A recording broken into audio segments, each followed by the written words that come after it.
बहुत सावधानी से कथा सुनिएगा और अपने चित्त में उतारिए।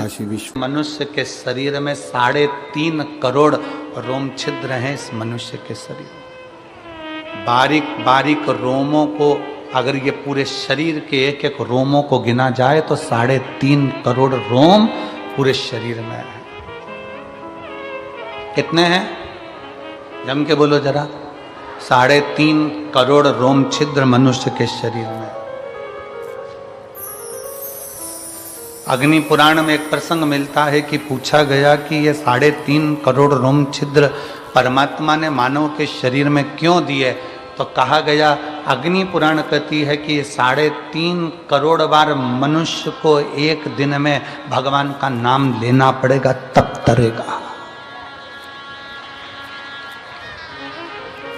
अब मेरी जीजियों, मेरे जीजाओं, मेरी बेटियों, मेरे बेटाओं, मेरी माताओं, मेरे भाई, जितने आस्था चैनल पर सुन रहे हैं, जितने फेसबुक यूट्यूब पर सुन रहे हैं और जितने पंडाल में सुन रहे हैं, आप और हमसे भी कोई पूछेगा कि गुरुजी आपने 3.5 करोड़ बार क्या भगवान का नाम कभी लिया है? आपने लिया है 3.5 करोड़ बार एक दिन में भगवान का नाम? जम के बोलो जरा। कोई संत साधु सन्यासी तपस्वी भी नहीं होगा जो एक दिन में 3.5 करोड़ बार भगवान का नाम ले। तो अग्नि पुराण में आया कि ये मनुष्य तो 3.5 करोड़ बार भगवान का नाम ले ही नहीं पाएगा, फिर इसका क्या होगा?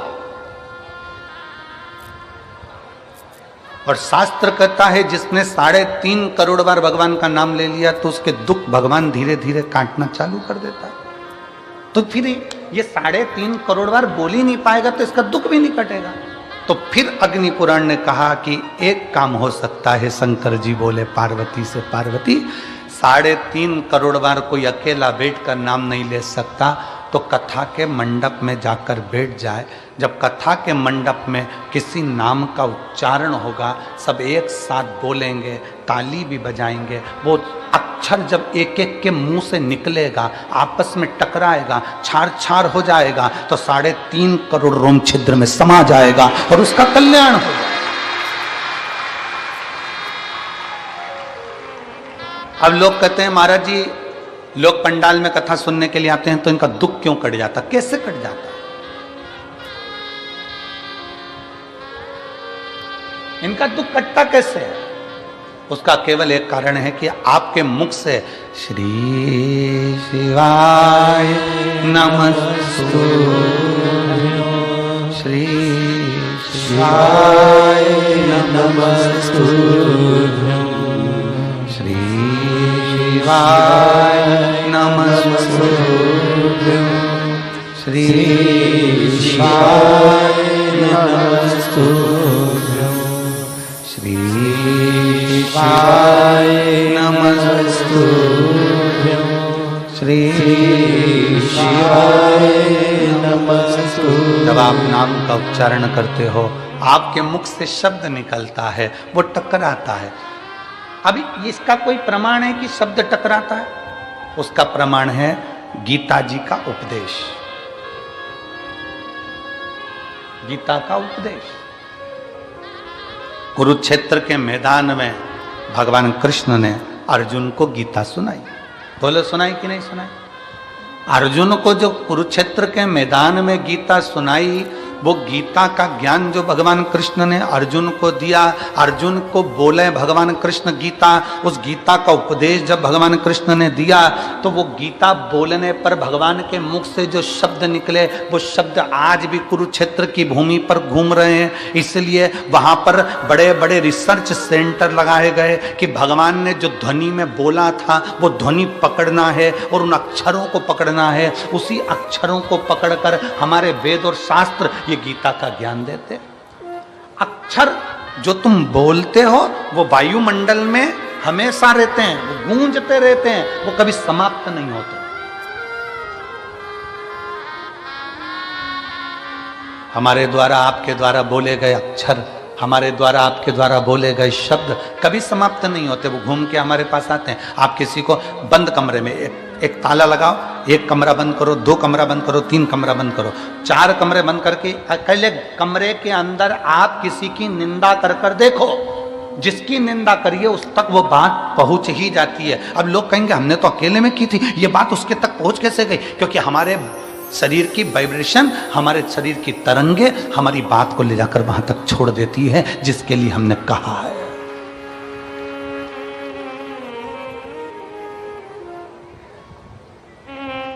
हमारे शरीर की वाइब्रेशन, हमारे शरीर की तरंगे वहां तक ले जाकर छोड़ देती है जिसके लिए हमने अपशब्द कहा। आप किसी को गाली देकर देखो, चलो जाने तो आपका कोई नौकर हो ना, आप अपने घर पे बैठ के नौकर को ही कुछ अपशब्द कह के देख ले, नौकर नहीं है वहां पर, परंतु उस नौकर को मालूम पड़ जाएगा कि मेरे सेठ के मुख में, मेरे सेठ ने मेरे लिए कुछ कहा, मेरे सेठ के दिमाग में कुछ चल रहा है। हमारी वाइब्रेशन बता देती है, हमारी तरंगे बता देती है।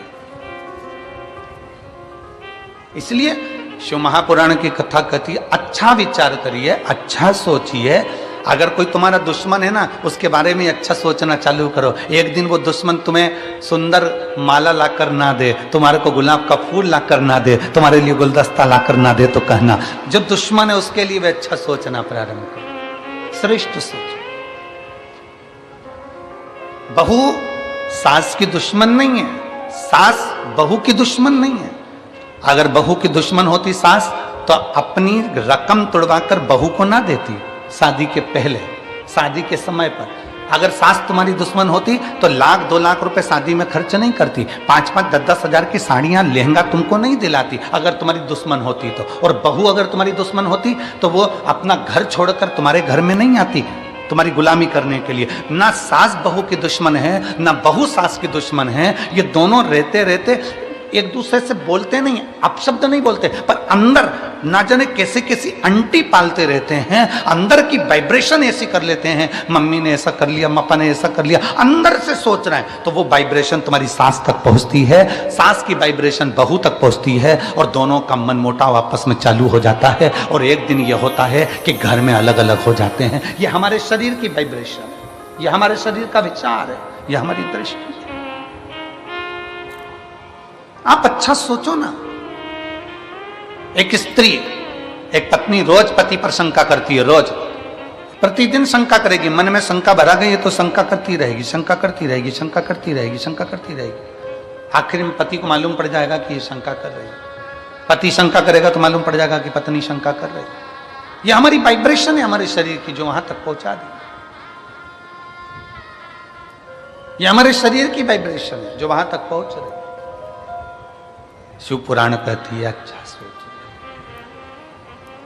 जब हम भगवान का नाम जाप करते हैं तो वो मंत्र टूटता है जब आपस में टकरा कर। तो जितने शिव भक्त यहाँ बैठकर कथा कर तत्व ग्रहण कर रहे हैं, लाखों शिव भक्त भगवान शंकर की कथा सुन रहे हैं। कोई टीवी के माध्यम से, कोई मोबाइल के माध्यम से कथा सुन रहा है, और जब वो भी मंत्र का जाप करता है तो उसकी वाइब्रेशन उस तक पहुंचती है और उन सब का कल्याण हो जाता है, जो चाहे टीवी पे सुने चाहे मोबाइल पर सुने। श्री शिवाय नमस्तु, श्री शिवाय नमस्तु, सब बोलिए श्री शिवाय नमस्तु, श्री शिवाय नमस्तु, श्री शिवाय नमस्तु, श्री शिवाय नमस्तु। ये हमारे शरीर की तरंगे हमें वहां तक लेकर जा रही है। हमारे भीतर की तरंगे हमें वहां तक लेकर जा रही है।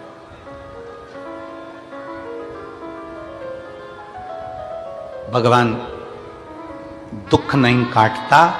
अगर दुख काटता मेरा भगवान तो दुख ही नहीं देता। भगवान दुख देता है तो भगवान का कार्य है कि वो उस दुख को सहन करने की शक्ति देता है। दुख कौन काटेगा?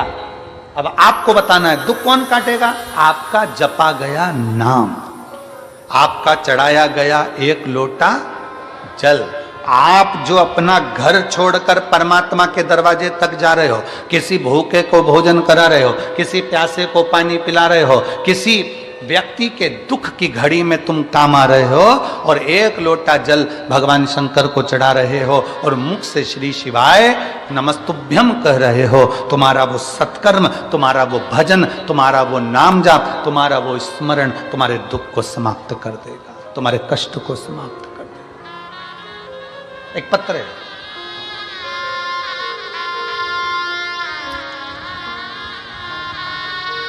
शांताराम छगन पाटिल, मुकाम पोस्ट धानोरा, तहसील चोपड़ा, जिला जलगांव। कहीं बैठे हों तो हाथ हिला सकते हैं, अगर कहीं बैठे हों तो हाथ हिला सकते हैं, और अगर बैठे हों तो साथ में अगर बाबू आया हो तो उसको लेकर भी आ सकते हैं। मेरा नाम शांताराम, पत्र को आप लोग एलईडी पर पढ़ें, आस्था चैनल पर पढ़ें। शांताराम छगन पाटिल, मुकाम पोस्ट धानोरा, तहसील चोपड़ा, जिला जलगांव। मेरा मोबाइल नंबर ये है।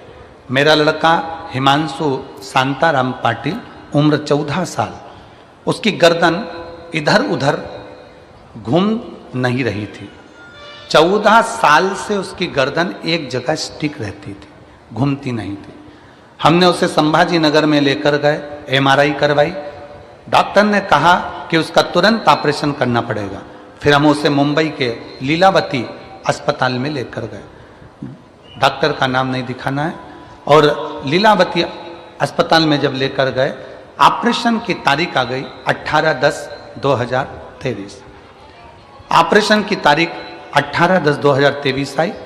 12 मंगलवार को ऑपरेशन करवाया। सर्जरी हुई, सर्जरी अच्छे से हो गई, लेकिन कुछ देर बाद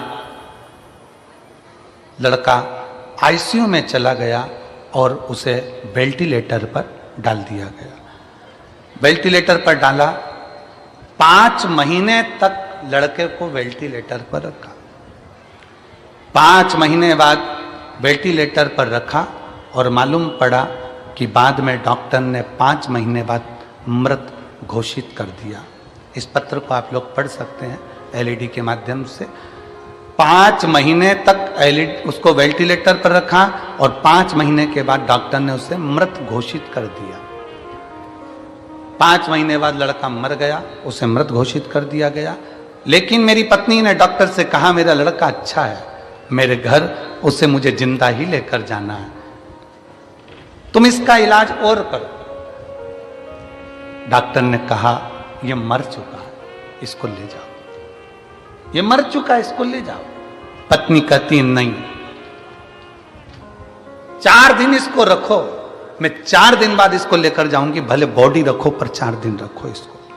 लड़के को छोड़ा, वहीं छोड़कर मेरी पत्नी सीहोर चली गई, वहीं मुंबई से कंकर शंकर लाने के लिए पहुंच गई। सीहोर गई, कंकर लाई, रुद्राक्ष का जल, वहां से रुद्राक्ष लाकर पहुंच गई। अब जाने के बाद करती क्या, डॉक्टर कह रहे हैं इसको ले जाओ। सामने हॉस्पिटल के ठीक सामने शिव जी का मंदिर है, उस मंदिर में जल चढ़ाती और अपने बेटे के शरीर पर लगा देती और मुंह में जल दे देती। डॉक्टर कहते इसको ले जाओ। 4 दिन, 5 दिन, 6 दिन निकल गए। डॉक्टर कहने लगे, क्यों परेशान हो रही हो? ऐसा करते करते 42 दिन निकल गए। 42 दिन निकल गए। डॉक्टर कह रहे इसको ले जाओ, इसमें प्राण नहीं है। नहीं मानी। आखिरी में लड़के के शरीर में 42वें दिन हलचल चालू हो गई। 42वें दिन हलचल चालू हुई। और मैं क्या गुणगान करूं गुरुदेव, डॉक्टर भी आश्चर्य में पड़ गए कि जो मर चुका है वो जीवित कैसे हो सकता है। पत्नी कहती है, उसका नाम कुबेरेश्वर महादेव है, वो देता जरूर है, खाली नहीं छोड़ता। बाबा, आज बाबा की मेहरबानी से मेरा लड़का ठीक हो गया। मैं उसको यहाँ कथा सुनने के लिए लेकर आई हूँ बाबा के पंडाल में।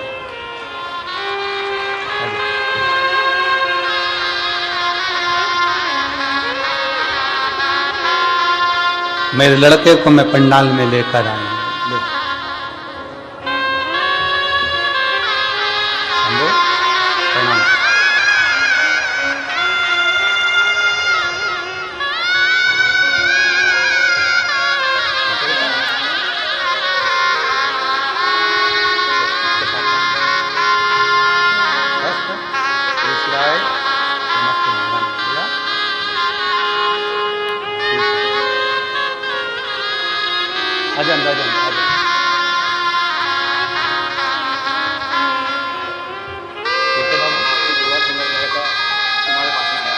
बाबा की कृपा से, हमारी दुआ नहीं, शिव की कृपा। तो कह रहे हैं कि बच्चा इतना बीमार था तो मैं जलगांव की कथा में भी चले गया था और मैं नीचे से चिल्लाकर एक बेलपत्र मांग कर ले गया था। वही बेलपत्र बच्चे को दे दिया और आज बाबा की कृपा से खड़ा हुआ। बीमारी में 33 लाख रुपए खर्च कर चुके हैं और बाबा की कृपा से आज ठीक होकर खड़ा है। दोनों हाथ उठाकर हर हर अरे लुटा दिया भंडार काशी वाले ने, कर दिया माला माल काशी वाले ने। जो जैसी भावना लाया वो वैसा ही फल पाया। जो जैसी भावना लाया वो वैसा ही फल पाया। कभी खाली से लौटाया वो मन ही मन हर्षाया। और कर दिया माला माल काशी वाले ने, लुटा दिया भंडार काशी वाले ने। शिव की भक्ति में वो बल है, शिव की उपासना में वो बल है। अपना विश्वास न टूटने दे, अपना भरोसा न टूटने दे। उस बहन ने एक पत्र में लिखा है, मैं डॉक्टरों को भी धन्यवाद देती हूं जिन डॉक्टरों ने भी हिम्मत नहीं हारी और हमारा साथ दिया। हमने कल भी कथा के में कहा था कि डॉक्टर शंकर का एक रूप होते हैं। किसी ढोंग ढकोसले में मत पड़ो। अगर कोई बच्चा बीमार होता है, पत्नी बीमार होती है, पति बीमार होता है, माता पिता बीमार होते हैं, कहीं झाड़ा फूकी में मत जाओ, डॉक्टर के पास जाओ, डॉक्टर से जांच करवाओ, चेकअप करवाओ, वो इलाज की गोलियां दे, दवाई दे, इंजेक्शन दे, बॉटल दे, वो सब ले और साथ में एक लोटा जल शंकर जी पे भरोसा करते रहो, क्योंकि अकाल मृत्यु वो मरे जो काम करे चंडाल का, काल उसका क्या बिगाड़े जो भक्त हो महाकाल। उसकी आराधना करते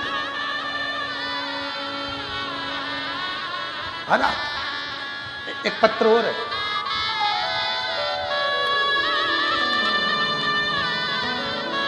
मेरा नाम प्रकाश सुभाष महाजन, मैं गांव सूरत गुजरात से हूं।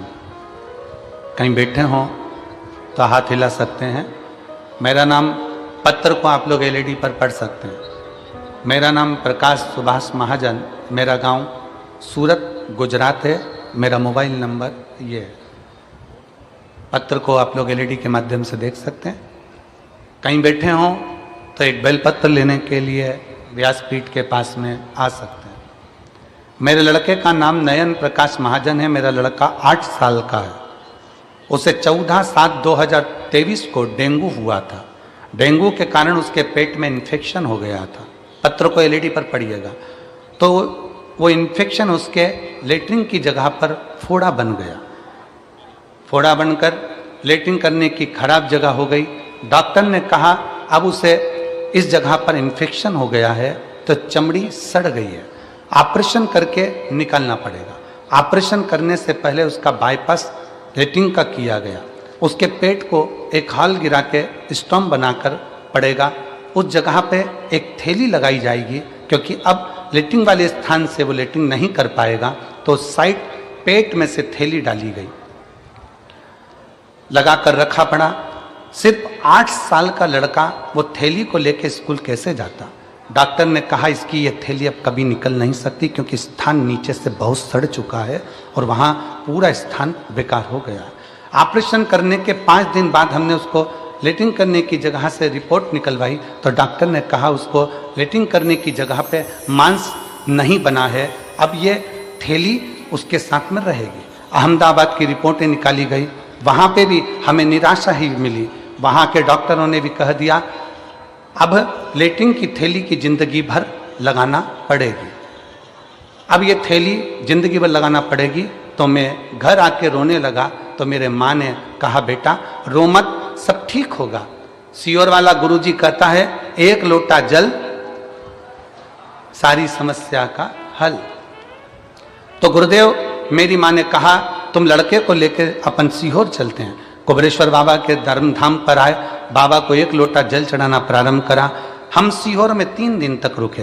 वहीं पर चढ़ा हुआ जल हम बाबा का ले लेते और लड़के के जो लेटरिन वाला स्थान था, बहुत तकलीफ की जगह थी, पूरा मांस वहाँ नहीं था, हमने वहाँ लगाना उसको दिया।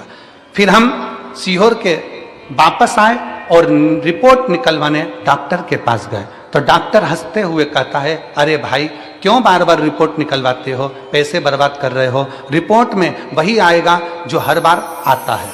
तो मेरे बेटे ने कहा कि अरे अंकल आप बस एक बार रिपोर्ट निकाल दो ना, बाकी मेरा कुबेरेश्वर बाबा संभाल लेगा।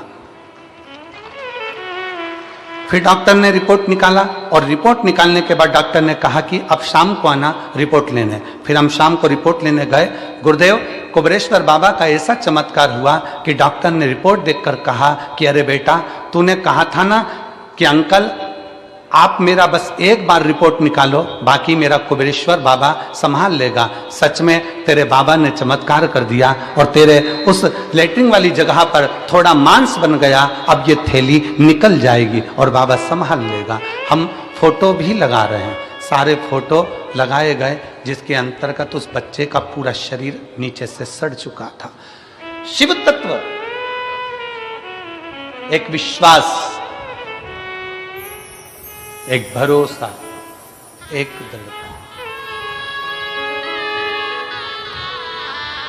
हम किसके आश्रित हैं?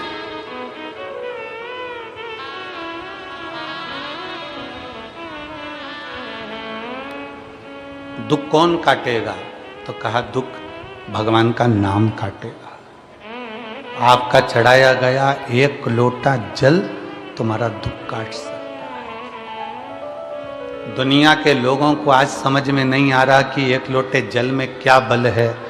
दुनिया के लोगों को समझ में नहीं आ रहा कि शिव पर चढ़ा गया जल पीने का क्या फल है। दुनिया के लोगों को समझ में नहीं आ रहा कि जब बीमार पड़ो, तकलीफ हो तो एक बेलपत्र जरूर खाओ। रोज भले मत खाओ, पर अगर शरीर में कष्ट हो गया है तो खाओ। रोज भले मत खाओ, पर दुख आया तो उसको खाओ। जिस दिन दुनिया के लोगों को मालूम पड़ेगा, समझ में आएगा, तब वो जानेंगे कि सारी समस्या का हल एक लोटा जल, ये गलत नहीं है, ये सिद्ध है, ये सिद्ध है।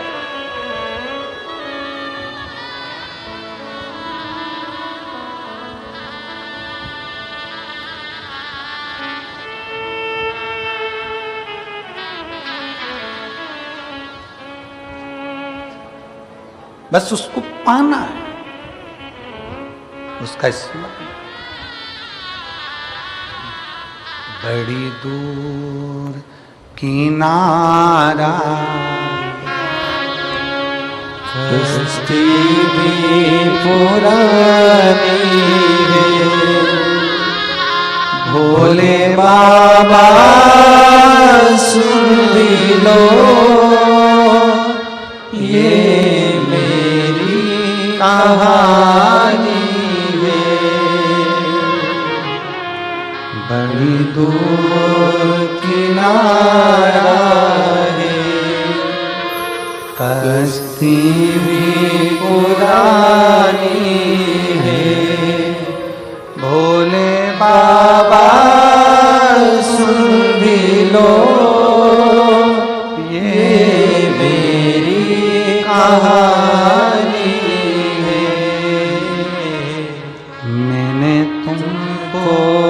पुकारा है, मैंने तुमको पुकारा है, भोले बाबा सुन भी लो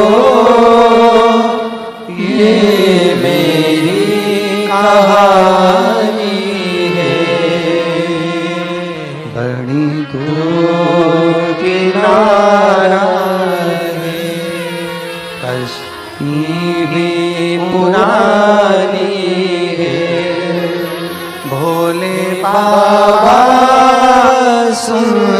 लो ये मेरी कहानी है। दुख आपके द्वारा जपा गया नाम स्मरण, आपके द्वारा किया गया भजन दुख काट देता है, तकलीफ काट देता है, समस्या मिटा देता है।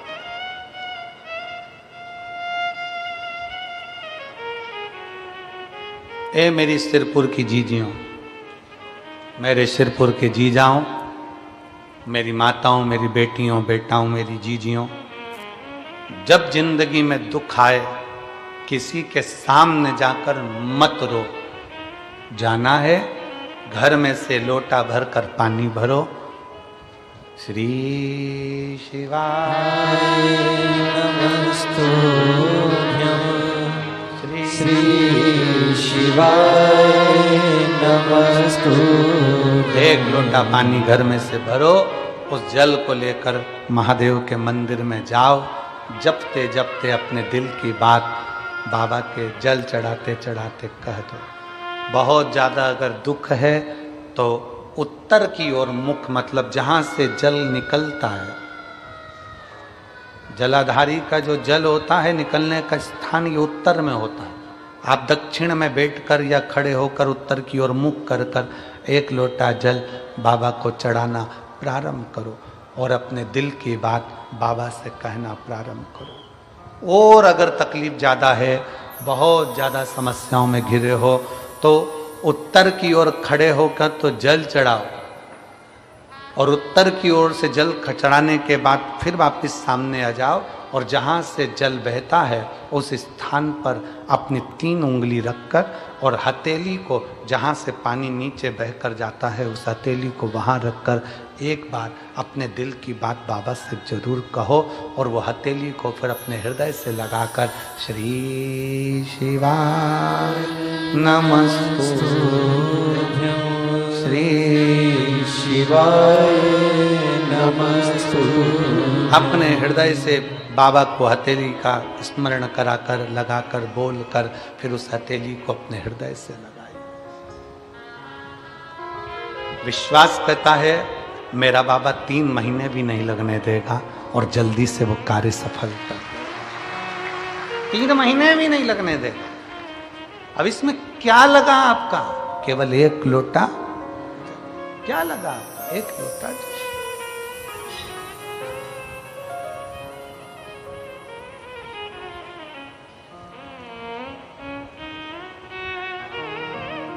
आपकी शुभ भक्ति, आपकी भगवान शंकर की अविरल भक्ति शिव के करीब में ले जाती है। जले दुनिया के लोग, जलने वाले, अपशब्द कहने वाले कहते रहें,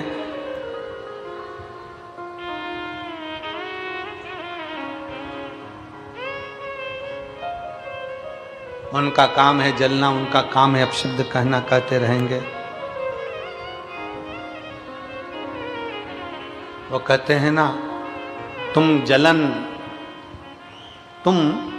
जलन बरकरार रखो,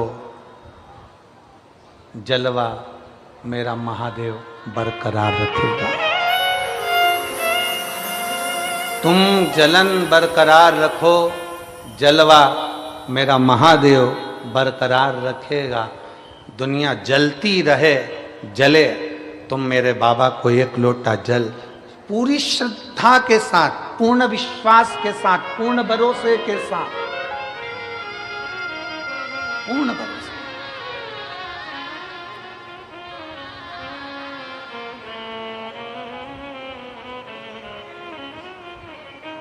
एक दीदी ने लिखा अपने पत्र में, कल हम पत्र पढ़ रहे थे, उसमें पत्र में लिखा था, हम साउथ में रहते हैं, हम दक्षिण में रहते हैं और हमारे कर्नाटक में, हमारे साउथ में, हमारे उधर मंदिर के अंदर महिलाओं को नहीं जाने देते, तो हम जल चढ़ाने कैसे जाएं?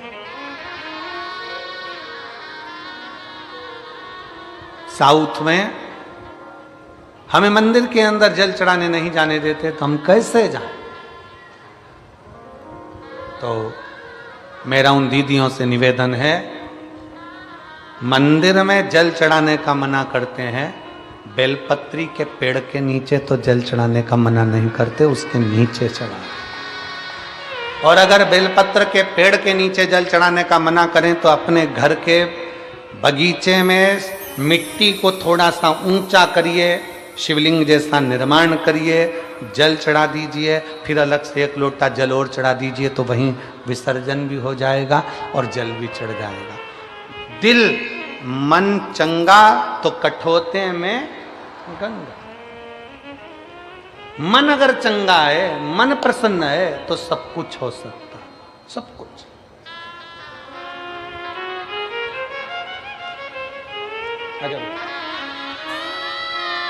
अगर मन चंगा है तो सब कुछ हो सकता है।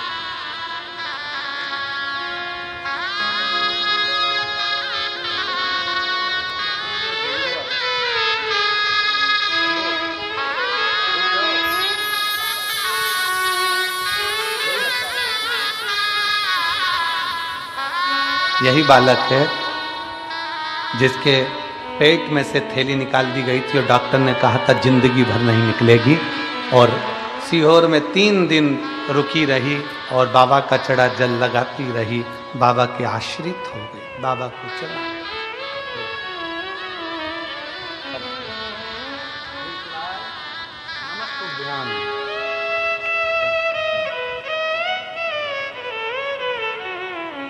शिव की आश्रितता ग्रहण करो। दुख हम आप जो मंत्र जाप कर रहे हैं, जो भजन कर रहे हैं, जो स्मरण कर रहे हैं, जो नाम जाप कर रहे हैं, जो कीर्तन कर रहे हैं, ये हमारे दुख को काट देता है।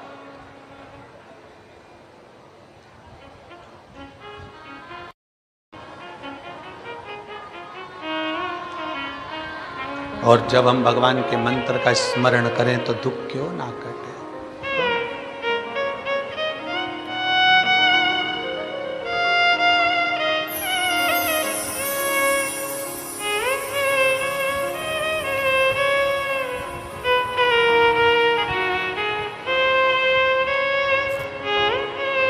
भगवान की भक्ति का स्मरण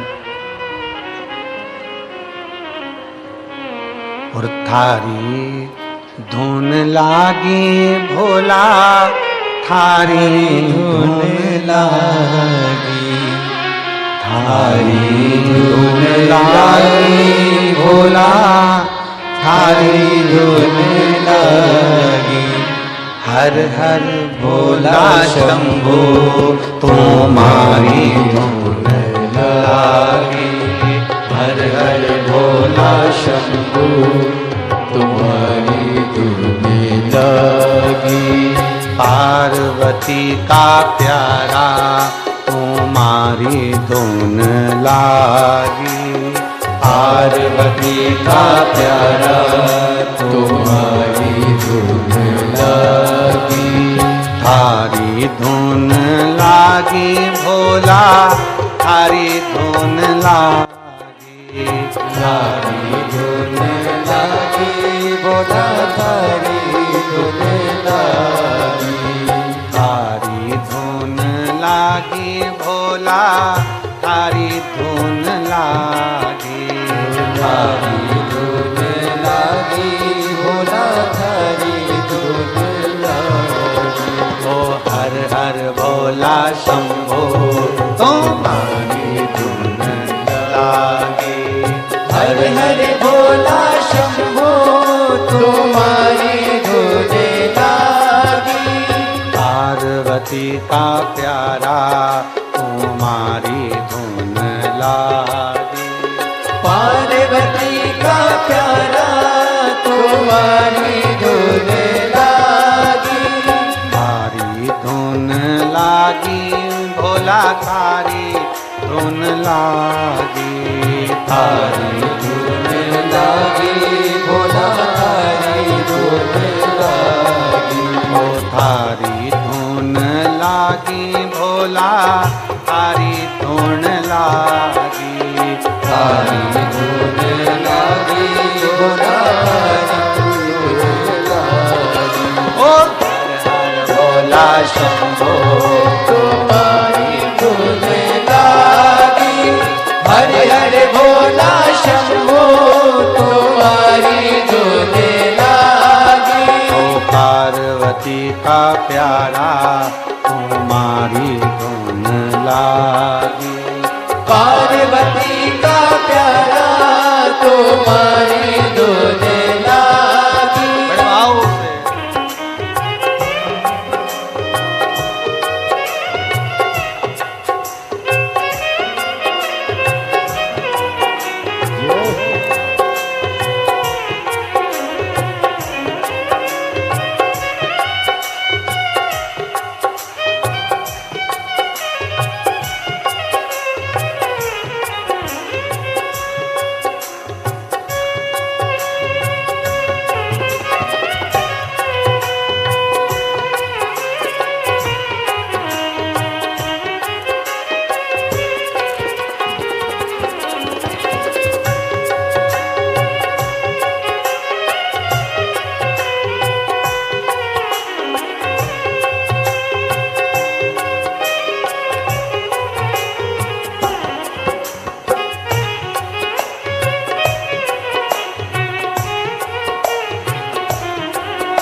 तन के बस में नारी तुम्हारी धुन लागी।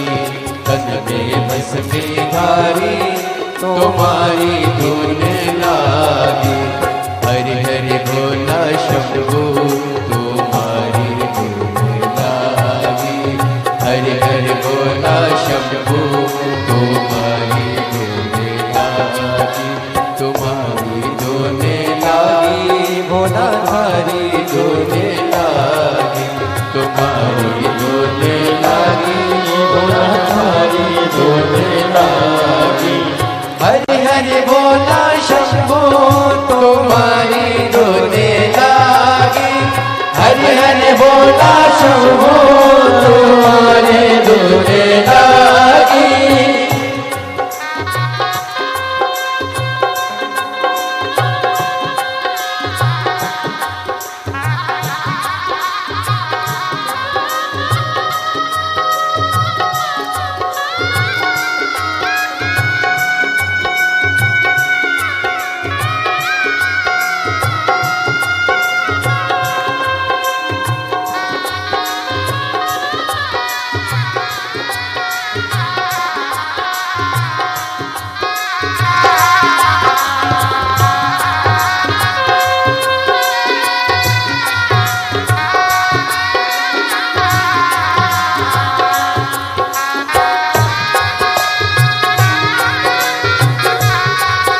चंदाधारी तुम्हारी धुन लागे, शीश पे चंदाधारी तुम्हारी धुन लागे, गले में सर्पधारी तुम्हारी धुन लागे, गले में सर्पधारी तुम्हारी धुन लागे।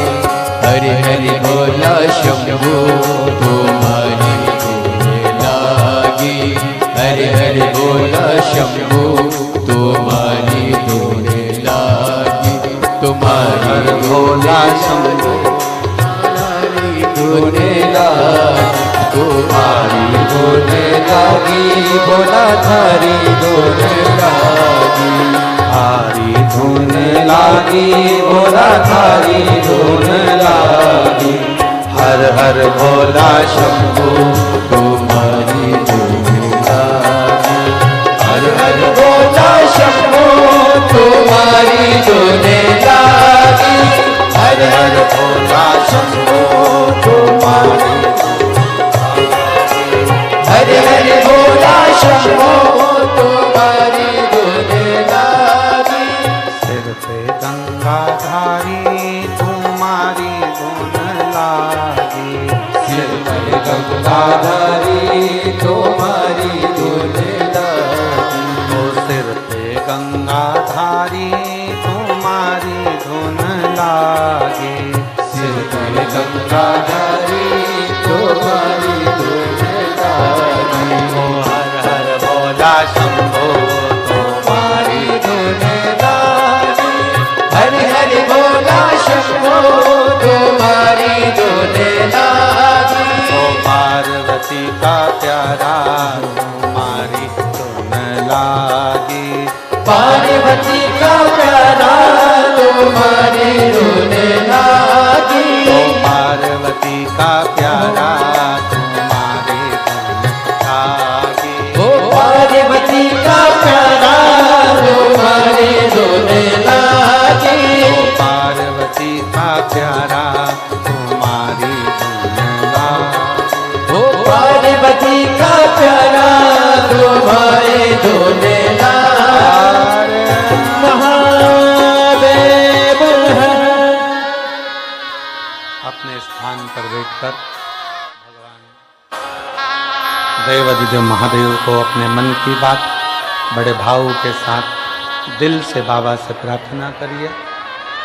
जहाँ जगह मिल जाए वहाँ बैठकर बाबा को अपने मन की बात बड़े भाव के साथ करिए। जहाँ जगह मिले वहाँ बैठो और दिल से बाबा को प्रार्थना करिए, दिल से विनय करिए, दिल से निवेदन करिए।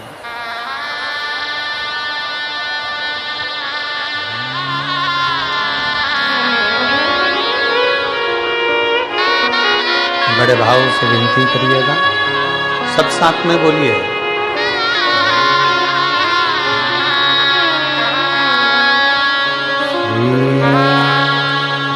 शिवाय नमस्तुभ्यं, श्री शिवाय नमस्तुभ्यं, श्री शिवाय नमस्तुभ्यं, श्री शिवाय नमस्तुभ्यं, श्री शिवाय नमस्तुभ्यं। भोला सब दुख काटो हमारा, ओ भोला सब दुख काटो हमारा। शंकर जपो तेरी माला, भोले बाबा जपो तेरी माला, भोला सब दुख काटो हमारा, ओ भोला सब दुख काटो हमारा। वैश्य मंगल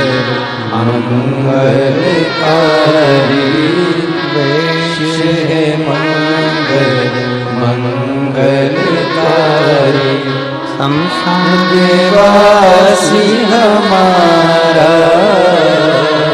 शमशान निवासी हमारा, ओ भोला सब दुख काटो भारा, ओ भोला सब दुख काटो भारा।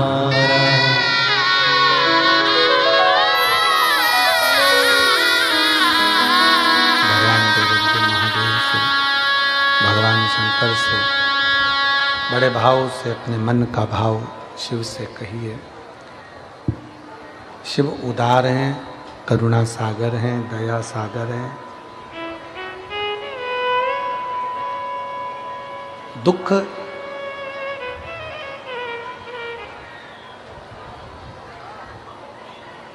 आपका अच्छा कर्म, आपका मंत्र जाप, आपका स्मरण दुख को काट देता।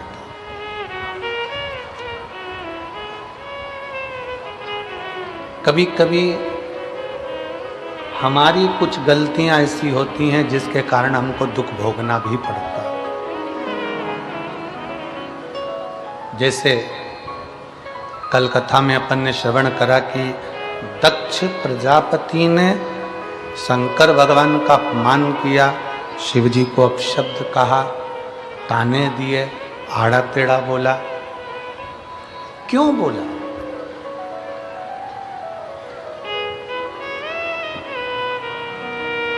कभी आपने विचार किया? कभी आपने कभी मन में एक विचार लेकर आओ।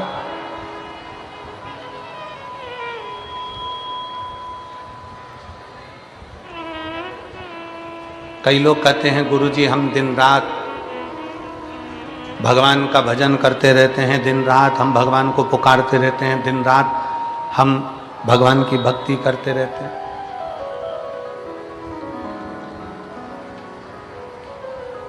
हम माने तुम भगवान कृष्ण को पुकार रहे हो, तुम राम जी को पुकार रहे हो, तुम जानकी जी को पुकार रहे हो, तुम राधा रानी को पुकार रहे हो, तुम शंकर जी को पुकार रहे हो, तुम पार्वती जी को पुकार रहे हो, तुम हनुमान जी को पुकार रहे हो, तुम भगवान श्री दत्त को पुकार रहे हो, तुम्हारी मर्जी पड़े तुम उसको पुकार रहे हो।